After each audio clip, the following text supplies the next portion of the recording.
माननीय अध्यक्ष जी।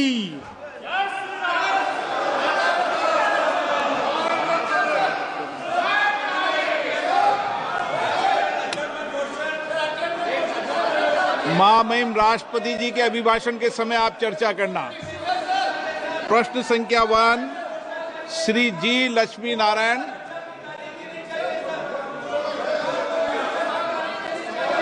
माननीय मंत्री जी, पटल पर रखा गया नरसंहार हुआ है। माननीय सदस्य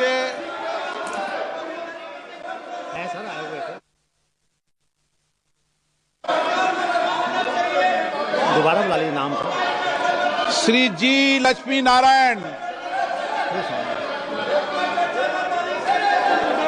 माननीय सदस्यगण, एक मिनट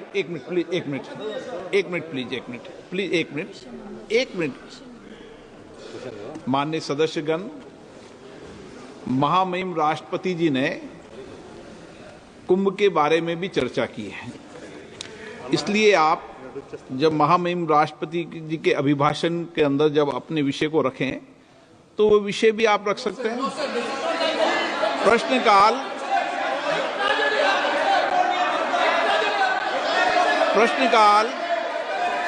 प्रश्नकाल सबसे महत्वपूर्ण समय होता है, माननीय सदस्यों का समय होता है और बहुत प्रयास करने के बाद माननीय सदस्यों का प्रश्न आता है, सरकार की जवाबदेही भी तय होती है। इस महत्वपूर्ण विषय पर कई बार चर्चा हो चुकी है और मैं आज से कई बार आग्रह कर चुका हूं, माननीय सदस्यगण कम से कम एक व्यवस्था बना लें, एक व्यवस्था बना लें कि प्रश्नकाल के अंदर कभी भी विषय को नहीं उठाने दिया जाएगा। जब मैं आपका स्थगन को अलाउ नहीं करूं तब विषय उठाया करो। कभी हम संसद की व्यवस्थाओं को तो बनाएं ना।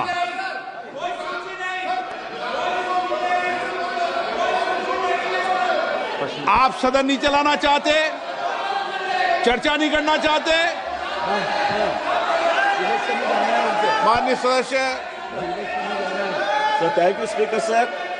Question number 1, which was sir, my supplementary का. While the National Culture Fund has successfully facilitated the restoration of numerous historic monuments across the country, I would like to bring attention to Gupti Fort, located in my constituency of Anantapur, sir. This majestic fort, the largest in the state, has witnessed the rise and fall of empires from the Chalukyas to the Vijayanagar Empire, the Mughals and the Marathas, sir, and even the British. Strategically located near NS 44, NS 67, and the Gupti railway station junction, sir. It holds immense potential to become a key tourism hub. However, the fort is currently in a state of neglect. A proposal of 60 crore for its restoration has already been submitted under the NCF ethics remaining pending, sir. I would like to ask the Honorable Minister if the government will take up this project at the earliest and expedite its approval to ensure the timely restoration of the Gupti Fort, sir. Thank you, sir. माननीय मंत्री जी। माननीय अध्यक्ष महोदय, under the provisions of National Culture Fund,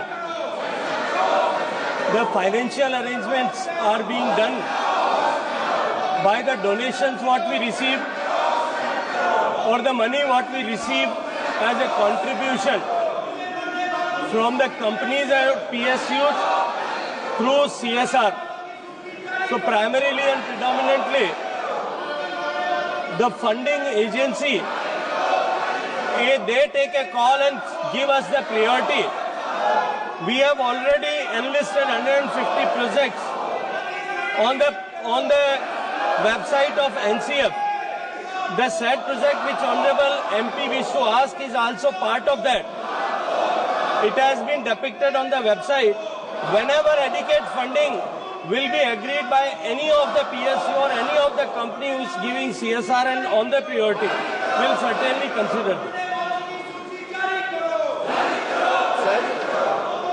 So thank you, Honorable Minister, sir.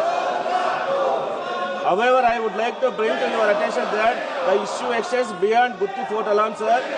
There are 20 other proposals from Andhra Pradesh that are also awaiting approval under the National Culture Fund for the preservation, protection and promotion of the historical monuments, sir. Honorable Speaker ji, it is concerning to note that in the last 5 years, not a single project from Andhra Pradesh has been approved under the NCF. I kindly request the Honorable Minister to provide clarity on the reason behind the delay in closing these proposals, sir, and the steps being taken to ensure their timely approval and restoration, sir. Thank you, sir. माननीय अध्यक्ष महोदय, जैसा मैंने निवेदन किया पहले प्रश्न का उत्तर देते हुए भी, मैं एक बार फिर दोहराना चाहता हूं कि नेशनल कल्चर फंड के 150 जो ऐसे मॉन्यूमेंट्स की सूची हमने ऑलरेडी वेबसाइट पर प्रकाशित की है, उसमें 21 ऐसे प्रोजेक्ट आंध्र प्रदेश स्टेट के हैं। सामान्यतया एनसीएफ में कोई कंपनी सीएसआर देने वाला पीएसयू या कंपनी जब कभी किसी पर्टिकुलर प्रोजेक्ट के लिए सीएसआर देने के लिए आग्रह करता है तो हम उसके लिए इसको कंसीडर करते हैं। अभी हमने डीपीआईटी को के साथ में बैठक करके सारे पीएसयू से आग्रह किया है कि वो कुछ धनराशि उपलब्ध कराएं।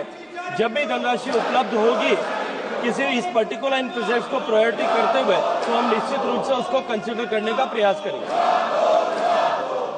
माननीय B Ramesh ji, This fund has proposed for water channelling and strengthening of Buddhist rock cut, shrubs and repairs of caves and their use of structural chatia with 3 crore cost estimate. The project proposed also provides for a public amenities and landscape of gardens. Kindly, Minister, Honorable Minister, has to say on this.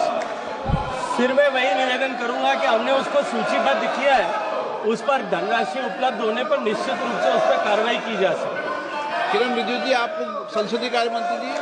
Sir, आज उम्मीद किया था कि अच्छा से parliament का question our चलेगा। माननीय अध्यक्ष जी, आपने बार बार अनुरोध किया है, बार बार आग्रह किया है हमारे विपक्ष के साथियों को कि प्रश्नकाल को डिस्टर्ब ना करें, और ये प्रश्नकाल मेंबर का होता है, सरकार का सवाल पूछना होता है। आप लोग सरकार को सवाल नहीं पूछ के सदन को इस तरह डिस्टर्ब करना अच्छी बात नहीं है। अब जनता आपको सवाल पूछेगा कि आप सदन में क्यों आए हैं। आपके आग्रह करने के बाद भी इस तरह का डिस्टर्बेंस करना ये अच्छा नहीं है। सरकार की तरफ से मैं खंडन करना चाहता हूँ। बाकी जो भी बोलना चाहते हैं वो राष्ट्रपति का अभिभाषण पर सब बोल सकते हैं। ये पहला दिन इस तरह का ये नजर यहाँ पे जो अपोजिशन मेंबर्स ने जो हरकत किया है ये ठीक नहीं है। मैं सर इसका खंडन करता हूँ। अमर उजाला जीवांजलि के सारथी की मदद लें और महाकुंभ में स्नान जरूर करें।